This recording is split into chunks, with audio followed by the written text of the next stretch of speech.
Welcome to Mr. Mars Lockdown History. Quick 2-minute summaries about a range of different historical topics. In today's episode, we are going to be looking at an event which spans the end of the Great War and also the rise of the Nazis, which is the Treaty of Versailles. This is the legal agreement that ended World War I. When World War I ended on November 11, 1918, this was in fact only an armistice, in other words a temporary end to the fighting.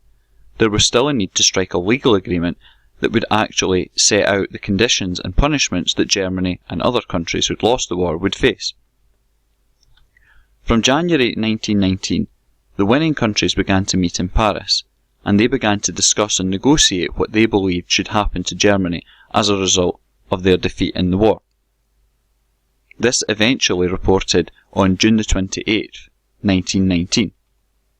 The treaty itself included a range of different conditions. There were military punishments for Germany. For instance, Germany was limited to only 100,000 soldiers in its army and 15,000 sailors in its navy. It was not allowed to have tanks or submarines, and it wasn't allowed an air force at all. There was land restrictions on Germany as well.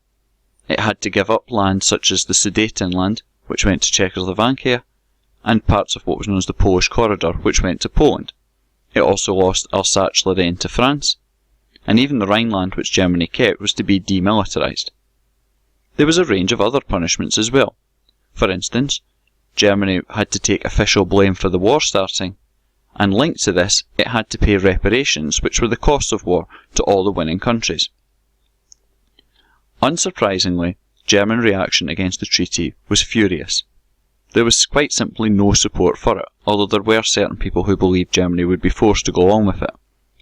Those who were especially angry against it saw the treaty as being a diktat because Germany wasn't allowed to negotiate it, and it also led to the rise of what was known as the stab in the back myth, which was the idea that Germany had been betrayed by its own leaders. This was a powerful belief that would haunt significantly the Weimar government and would play a role in gaining support for the Nazis and eventually leading them to power.